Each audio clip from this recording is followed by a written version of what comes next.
to the next edition of Just Candid series. We have with us a very special person who is a die-hard academician, an educationist by heart, alumnus of Doon School and St. Stephen's College, a doctorate from Lee Manfred University in UK.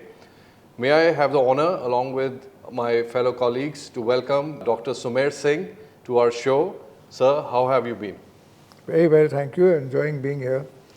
I also know that you declined the doctorate because it was an honorary doctorate. What were the reasons behind it? Let's start our conversation from here. No, I declined it because I really didn't think that I was deserving of it. I hadn't done anything that merited my getting this honor. So I said that, I'm not able to accept it. They took it okay, but the next year they again approached me and they said, no, we would really like you to accept it. So I said, convince me, why would I accept it? They said, you'll be the third Indian to be getting honored like this. The first was Amitabh Bachchan, the second was Dhoni. I said, done, I'm taking it. That's brilliant, that's so sweet. And thanks for being very candid about it. Now, one question which comes to my mind, though there are a few I'm going to ask you, but one of the questions is that what has kept you around education for so long? See, I decided to become a teacher when I was in class 9. Oh, wonderful. And my parents didn't actually think I was going to do that. You were 12 or 13? I was 13, 14, yeah. Right. So, they said this is, all boys go through this. Somebody wants to be an engine driver, then he wants to be a pilot and all, and it keeps changing, and he'll get over the fad of wanting to become a teacher. But I had been influenced by my teacher, who I got convinced that, my father was a director in big companies and he was a marketing man. And I said, do I want my whole life to be judged on how much I earn for a company? Yeah. Or do I go for a profession where I can actually make a difference to the lives of children? Because a lot of children are disturbed. They don't have anyone to talk to. They don't have anyone to guide them. So I said, this is what I would rather do than. So then my parents would not agree. I had by then finished my college, and there was a marriage proposal, the normal thing that came, princess and factory and dowry. So I said, I'm not interested in becoming a businessman.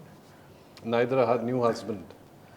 Nor do I think that anyone who is from that kind of background is going to live on 400 rupees a month in a small room in a school, which is where I was going to end up for many, many years. Yeah. So I said, just leave it. I'm going to do what I want to do. So my father said, okay, then you put your car keys and your checkbook on the table and go. And give up whatever property you have, because, so I said, just take my signatures where you want to, and I left. This was which year? This was in 72. Right. And when I got out of the house and I went out for a walk, I found that I had 17 rupees in my pocket, which was not very much money even in those days. So I started from there. And I was very clear, and I have no regrets today. I got disinherited, but I have done what I wanted to do. And even when the Prime Minister offered me advisor to the Prime Minister and told me that, at this rank of a Joint Secretary in the central government, you'll be the youngest person to be at the rank of a Major General, I said, I don't want to sit in an office in Delhi. If I wanted to sit in an office in Delhi, I would never have become a teacher. Right. So he was very understanding. He said, okay, but you keep coming for meetings when I call you. I said, yeah, of course. So I have been very focused throughout. And after I retired and I came here to my ancestral, actually it was not my father's elder brother's land which I have inherited.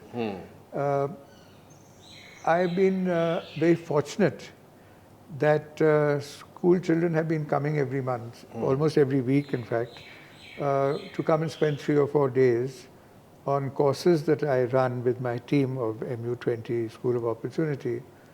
So we run these courses on rural education, on International Award for Young People. We run it for leadership and adventure. And so I'm able to keep in touch with school children. So today when I was walking out of the hall actually, there were children who were saying, hello sir, remember me. Yes, I saw me. them, requesting you for a selfie and wanted to So talk to you. So that's where your life revolves. Yeah, and I've never regretted it, and I've really enjoyed it, and I hope to continue enjoying the company of students. They come, they work, they're made to do planting and harvesting, and so they stay grounded, and it's and like a holistic development for them. Yes, with you. Yes. That's so super awesome. Teaching as a profession, we'll talk about it, and then we go to the students and pick up your views and your mind on that. Teaching as a profession, how do you see it in today's time? Do you think it is one of the prime professions? Do you also, or you think that it is not being opted as one of the priorities by today's generation? It was not opted as a priority even by my generation. Because by my generation, people were looking at banking jobs and finance jobs, or the IAS, or the IAS, the CA, or whatever. Yeah, and or commercial or defense. This was the kind of there were not many options. The options on the board. The difference is that when I was a student in school, if I was told by friends, oh, it's a boarding school where you see your parents maybe, apart from those 2 holidays, maybe once in a year or twice in a year. Maybe once in a year would be a lot. And my friends would tell me, oh, your father was here yesterday. And my father never came to see me, though he was in the school. Because he was an old student of the school also. So he had gone to see his alma mater and teachers with his friends and so on. So I didn't figure in that. But if I told him that a teacher had been unfair to me in any way, he would say, well, you must have done something wrong. The teacher can't be wrong. So he'll give the benefit to the teacher. Benefit, forget about. There's no way that you are innocent and he's guilty. So just forget about it. Today what has happened is, and I've written a book on this, the teachers are now caught in a very difficult situation because of the parents. Parents today, by and large, I won't say all parents, but by and large, they don't have the courage to discipline their children. Why is that so? They're scared of them. They're scared of them? Yes. Of them, their knowledge, or what, emotionally? No, they're just scared of them reacting badly, being rude, all kinds of stuff is happening. Or ending up in a very stupid thing which we see often these days. So what happens is that parents don't want to discipline their kids, but they want to see their kids disciplined. So the only person they find who can do it is the teacher. The teacher, They'll tell the teacher to help out in this particular matter. And if the teacher does anything which the child doesn't like, the child goes to the parent and says, this is what the teacher did. And the parent, instead of saying the teacher did it right, will go to the head of the school and complain against the teacher. So the teachers are in a very difficult position, and then you have, I'm sorry, I can see a lady present, but I'm focusing on mothers now. You see, when I was a child, and there were the joint families. So there were the grandfather, sons, their children, and the grandfather took all the decisions, whether it was educational, central head of the family. The mothers had a limited role to play. Sometimes the mothers never even saw the school where their kids were studying. Over the years, the joint family disappeared, unitary families started flourishing, and children were not getting admission into the schools because the number of students had gone too big, the number of schools had not increased sufficiently, or there were not enough good schools. So mothers had started working very hard to get even an entry into the lowest classes in a school. The primary schools also. And then they followed their kids' progress very jealously in terms of what the child is achieving and what the other person in the kitty party's child Doing, is yeah. achieving. This competition. Yeah, that taboo and stigma was there. Yes. Yeah, I know. And so what happens is that they are now actually competing, the mothers are competing with each other as to how the child is doing. The mother wants to know, the child has got only 98%, what happened to the other 2 marks? Right. So you have these mothers whom we call them hovercraft mothers because they're always hovering over the child and wanting to know what the child is doing and how the teacher is dealing with the child and the marks and so on. And the other mothers whom we describe as lawnmower mothers, they are the ones who are cleaning the path for the child so that the child doesn't face any kind of difficulty. Everything should be smooth sailing for the child. As a selfless mother would do. And what happens in the process is that only person who suffers is the child. Right. Because the child doesn't learn to stand on his own feet. He is always expecting Absolutely. I was about to come on to that. The person who's suffering is the kid. Yeah. Because it's a very fractured mandate in his mind, his or her mind. And they lose also the sight of imagination and are unable to manifest it properly. Yeah, absolutely. And apart from the character and personality of the child getting affected and the ability to be able to do anything in life on his own, there is this crutch which has developed all over the country called tuitions. Yeah. We never had tuitions in our time. We didn't know what tuitions were. As far as we were concerned, there would be an exam and we would have to prepare for the exam and we would take it. There was much of attention span, higher attention span, I would say. And now what has happened is that a child feels that he can't do well without tuitions. So tuitions is like a crutch. How long are you going to keep getting tutored? Yeah. Eventually you're going to start doing your own work. Yeah. And then you're still going to look for someone hand to hold because you are not confident enough to be able to handle life on your own. Yeah. So children today, even though they are very well informed, I find a lot of them who have a lot of entrepreneurial characteristics, much more than we did, much more independent than we were. In the areas they want to be independent, in the areas where they want to, achieve something, they're doing very well. But they've also become very lazy because too much has been handed to them on a platter. Right. So they're not willing to make effort the way they should. No, I think you very rightly pointed on a couple of points, but one of the points which is very interesting is that it is coming back to the teacher a lot, and you being a teacher can understand it from skin deep, you're getting skin deep into it and getting into the teacher's shoes. Now, what is the solution? The solution is that the heads of schools and their boards, their owners now, most of the schools are owned privately, first of all have to give independence to the teachers. Right, so that's one. Secondly, the teacher has to deal fairly and firmly. He cannot be partial to a student because of what the parent is. Like I'll give you an example that when Nehru was the Prime Minister and his grandsons were in Doon and he had come to Dehradun and the circuit house is right next to the school. So he was in the circuit house for the day and he asked the headmaster, he phoned the headmaster and said that, I'm here for the day, can I see my grandchildren? Can you send them over for lunch or something? And the headmaster said that, I'm sorry, I don't deal with permissions to go out. You'll have to talk to the housemaster.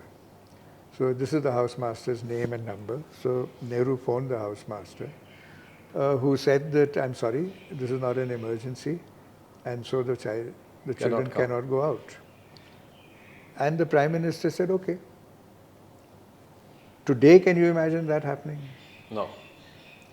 Today, there'd be a ego problem, mujhe kaise mana kar diya, and there'll be 10 chamchas telling him कि आपकी तो बेइज्जती करती उन्होंने, and the result would be a very unpleasant interaction would follow. Exactly. And then fears come along. And then the head of school would get spoken to by the owner, and he would sell the housemaster out and say that no, he's wrong and he should have allowed. So times have changed so much that the teachers are lucky when they have someone to support them. If they don't have someone to support them in the hierarchy, then there is not much they can do.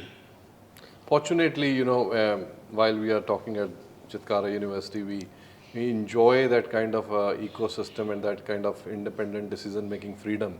I would say I'm partially a teacher, but yes, we do enjoy. And before I come on to the next question, how has been your experience coming today for the summit, the MU20 summit? How has been your experience? What's your observation? Now, I have been here once before, which is after going around the college that I realized that we must have a summit here. Yeah. Because our major summit takes place in Indore, where we have good tie-ups with the hotels, and the hall there takes 5,000 students in Emerald Heights. So we restrict our number to 3,000. But we got a demand from schools in the north saying that, look, the time when you have your conference in Indore, our students are busy with exams. Exams, yeah. So can you do something in the north? So immediately I thought, wow. No, that's great, because it's great to see this whole 400 students from different boarding schools coming with that kind of excitement to get new exposure. Yeah. And it's a very well thought, decision by you. And also, I one of the reasons why I wanted to do this is that I'm so impressed with the facilities and faculty in Chitkara that I thought it would be good if the students got a chance to see the university for themselves. Yeah. And there are so many lovely courses being offered here that they could consider seriously joining the university. Absolutely, there is a very welcoming environment, and also a lot of focus on the newer technologies. What we are trying to, I would say, gather knowledge around for the betterment of our students. That, of course, but also apart from that, I can sense there's good self-discipline in the student body. It is. So if you go to many universities, unfortunately, the students are not taught how to greet even. Behave with visitors, how to conduct themselves. Here I find, okay, now you have a dress code here, which makes it very, very much easier for them to be in that identify with each other. Uniformity. And not show off their wealth. Right. To those who have less than them. Right. So that atmosphere that has been created. That's a great observation. I second that. Is very good. Yeah. While they have that audacity to ask a why, they also have that camaraderie to respect and make everybody feel human. So, sir, one of the questions that comes to my mind is that you put a lot of effort in let's take an example of a boarding school. They put a lot of effort. You've been in Doon and then St. Stephen's. Well, but in a boarding school, a teacher and the entire administration puts a lot of effort to a school, to a student's schooling. But once they've done with their, higher secondary, they got to move out into the world, which is the real challenge, the real atmosphere. They put into grind, and the practicality of life is, faced by them. What are your expectations when they go out? What do you think? Because you put so much effort around them, and then they go out. Do they come up to your expectations? See, most of education is based on opportunities, exposure, and relationships. So if a teacher has a good relationship with the students, those relationships are going to last lifelong, forever. So if there's a student of mine who's going to get married, they're still expecting me to first meet their better half, and then they are going to expect me to attend the wedding, and then they're going to expect me to, maybe see their kids or whatever. And they don't understand that I'm dealing with thousands of old students. But each of them thinks that they kind of love. He or she is special to me. So if I'm able to make them feel that they are special to me, it means that I've developed a good relationship with a lot of students. Right. And that is your joy of your profession, because you're not going to get any other kind of compensation Right. other than the love you get from your students. So that is something which, if you look at how the Doon School started, that will put it in perspective. That when it started in 1935, there were two schools that started at the same time. One was the Doon School in India, and one was Gordonston in Scotland, which did not allow corporal punishment. Only two schools. That's it. That's it. Every other school allowed corporal punishment. Yeah. Whether it was a Jesuit school where you got hit on the knuckles, whether it was getting whipped, caned or whatever. Yeah. But it was a norm. So when the principal of King George's Military School wrote to the first headmaster in Doon in 1935 and said, it's very nice that you're saying no one's allowed to hit any child. It's not going to work. If you have 400 boys, you can't discipline them without hitting them. Yeah. And the headmaster wrote back and said that we are in two different situations, because you are heading a school which is going to train students for the army, for the defense forces.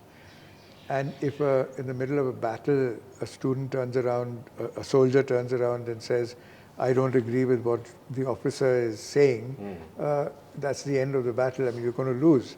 So you have to learn how to obey orders. You have to learn how to give orders. You have to learn how to obey orders. And if the person doesn't listen, then there has to be some repercussion. Right. He said, but I have been tasked with the duty that India is going to become independent soon. And it did become independent 12 years later.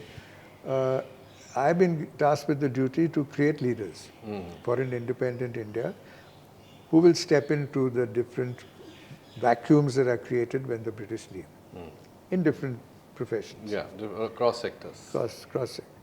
So that is what they started a leadership program in the school right from children of class 11 and 12. But that has helped. That was a way forward thinking. It was a huge success. Yeah. Today, it may not be that obvious, but at that time, it was a huge success. And, he believed in two things, self-discipline and service. And today, we are listening to people talking about service leadership. When my grandfather went to admit with my father in the school, the headmaster told my grandfather that he'll be working in the Dalit houses. And if you talk to your wife, she'll probably object to his coming to the school. So that's up to you to take a decision. But he has to go for all kinds of services if he's joining us. And it is so strange that in spite of the fact that there were special schools for the princes, daily college. For the rich and the affluent. No, for the children of the Maharaja class. Right, okay. So you have two Rajkumar colleges. When there were, you're talking about a time when there were schools specially made for the children, for the sons of the ruling princes. At that time, they were still rulers. Right. And there were two Rajkumar colleges. There was the Delhi College, there was Mayo College, there was Aitchison College. In spite of that, the Maharajas of Kashmir, Jaipur, various Patiala and various states preferred to send their children to the Doon School, where they were going to get no preferential treatment. They were going to get no training of how to administer. Yeah. They were going to be treated like any kid. A lot of equanimity and then uniformity. We were not allowed, even in my time, to have an expensive watch or expensive tennis racket or gym shoes, which were not kids, just those. Was it the PT. Simon's racket you used to play? I can't remember. Along that wooden racket. But this is, even those people saw the sense Yeah. of preparing their children in a school which would teach them leadership and service Self-discipline. as ordinary As ordinary people, citizens, as yeah. ordinary citizens. So one of the things that comes to my mind is attention deficit. You know, I think it's quite a topic, further down relating it to mental health. But there is a deteriorating situation within the students, within the youth, even people also, because of social media and all.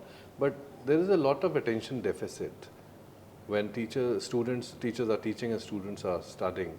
What is the cause? Or you agree or you disagree? What are your thoughts? No, but you tell me something, that if there's a teacher, and there are many teachers even today, who have prepared their lessons 20 years ago, Yeah. either they're going to give the class notes, or they're going to read out from their notes, or they're going to deliver the same lecture that they gave 20 years ago. The children, most of the information is already available to them. So they want something more Right? compelling. You can't stimulate them beyond what they already know or what is already beyond or available to them on Right. the internet. Then they're not going to pay attention. Why should they? You have to Challenge you yourself. have to be able to get a response from something that you know, like I'll tell you, this De Montfort University, the vice chancellor, very nice guy. He made it compulsory for every single, like you have here, you have all your different faculties, Yeah. your different departments, your different schools. Exactly. In every school, it was compulsory to have a part of the course was on entrepreneurship. Oh, that's awesome. Yeah. And that's the only university which And has at it. Chitkara, trust me, we started way back in 2015 before the Startup India, Stand Up India. We started in 15. We have 2-3 near unicorn people. We have one unicorn who just graduated, did doctorate. That's a startup called Zebu. Okay. So we have 3 incubation centers. I agree that, students looked up to it as an alternative career option. And now we have entrepreneurship, which has helped us. No, but what his idea was, not as a career option. Yeah. His idea was that whatever you are doing, whether it is shoemaking or fashion design or anything, Or maybe architecture, whatever. anything, you work on a salary for some time until you feel confident of being able to start your own business. And if you start your own business, you should be prepared. This university should have prepared you. So his idea was that go and do what you want to do, but don't do it for too long. Yeah. And he asked me, he said, Sumeer, will you be a monthly speaker at my school? I said, yeah, you pay me and you pay my coming and going, Travels, look after me, put me up in a decent place. I'll do it. So he said, what will be your subject? So I said, my subject will be leadership, because that's what I've been teaching and that's what I believe in. So he said, no, but leadership can't be taught. Leadership, either you're born a leader or you're not. So that won't do. So I told him, let's discuss this, because we're going to either agree to disagree, or you're going to convince me, or I'm going to convince Or him. you'll convince him. So we talked about it right from lunch till dinner time. That's with Jack Ma. Dinner time, of course, when once more guests arrived and drinks and dinner and all. After dinner, and he told me, he said, no, I don't agree with you. It's not going to happen. Think of some other topic. I said, no, I'm not giving you any other topic. His hostess came to me after dinner and said, Mr. Singh, what were you talking to Jack about? So I said, why? She said, because he's asked us to change the name of his school to School for Leadership.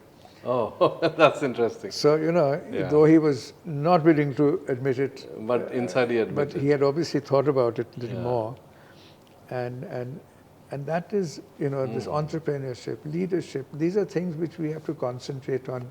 So that's as your teachers. message, which is very well received. And service. And service, yeah. You have to be empathetic. Empathetic, that strikes quite a fine balance with your professional aspirations and your personal growth as a human being. Yeah. When I remember in the morning when there was a topic for the panel, last minute you put your intervention and changed the topic. Why was that? What did you wanted the audience to hear? I didn't change the topic. Oh, something. No, you're right. You're right. What happened was that the person who actually curated this conference was Bahadur, who was not well, Yeah. and he's coming in this evening. Okay. I don't know what confusion there was, but the three of us, when we sat down, had all got different topics. Okay. So I said, It happens. Yeah. I said, this is crazy. We all supposed to discuss the theme Yeah. was different for each of us. So obviously it had been getting changed. So then we decided on one. I informed Tejas, and he said he would have his questions accordingly. And then when I was getting up on stage, General TPS said that they read out the wrong topic. So I said, I'll just get it checked. That's great. That's great. It's good. It's for good. It made it very exciting panel. As all in the entire gamut of scheme of things. So, quick. As I said in the beginning, we can't sum up your long, tall journey of 48 years to very short in a short interview. But yes, some quick questions I want to ask. At this age, you are 73, right? Yeah. Yeah. So, at this age, if you got to go to boarding or a regular school, what would you choose? It's a very difficult question, because if it's not just boarding, or it depends on the school. It could be a boarding school, it could be a day school. Good answer. Absolutely. But it depends on the school. Right. Teaching. And it depends on the child, how sensitive the child is, how robust the child is. Yeah. So does the somewhat decisions and your chemistry with your father made you a little emotionally stronger human being? Because you're a man of your own wit and will. I think I've always been. You've been, yeah. My housemaster when I was in school, the report which he gave, my final report, it said an intelligent and capable boy, but doesn't deal well with discipline. Right. In fact, his words were not amenable to discipline. Yeah. So obviously that trait was there, stubbornness and... Awesome. I think you walked your path and you created that path. Now, engineering or teaching? I'm talking of 2025. If you were to opt? Yeah, I could only teach. I'm not interested in anything else. Even when I'm farming, I'm still looking for students to teach. That's where your passion is. As in general, if let's say a youngster in his 25. He must do what he wants to do. He must do like what my he wants to do. son, Yeah. who's here now, I didn't push him in any direction. He did his, he finished from England. He worked in a number of places for antiques. He started at Christie's in London, and then he did all the different palace museums in Baroda, in Jaipur, in Jodhpur, in Gwalior. Was very happy with that. But then I told him, I said, you make up your mind, you want to do that, you can do it from where I am and help me run the place. But I never once told him that you should do this, this or this. It's up to the person. No, that's fine. That's a very right kind of an approach, I would say. Now, if you were just out of college and you were to choose a career, would it be outside the country or within the country? In the country. I'm not interested in going out. Why so? I've been offered jobs abroad a lot. No, I mean like if you're just 21. Yeah, it's still... Let's go back in time. You're 21 and you got to choose. Yeah. See, if I feel that there is nothing for me in India and I would be better off abroad, whether we're talking about materially or whether we're talking about any other way. Yeah, knowledge, education, well-being. One could consider it, but I have never felt anything but confidence that I can make it whatever I want to, wherever I want to. So I'm not one who's going to look for an option abroad. That's perfectly all right. Well, there's a lot of things we could talk, but I think we hit along your personality. We went through your personality, your journey in brief, your upbringing, and some of the golden nuggets from you on empathy, ethics, discipline, self-discipline, service, entrepreneurship, leadership. With that note, it's a pleasure talking to you, and I hope I, cross paths with you again and learn a lot from your tall career. Thank you very much. What a pleasure. Would you like to leave our students with some message right in the camera? It's a message which you must have heard before, but I seriously believe in it, that you have to dream and then you have to live your own dream. Don't let somebody else dream for you, and don't live somebody else's dream.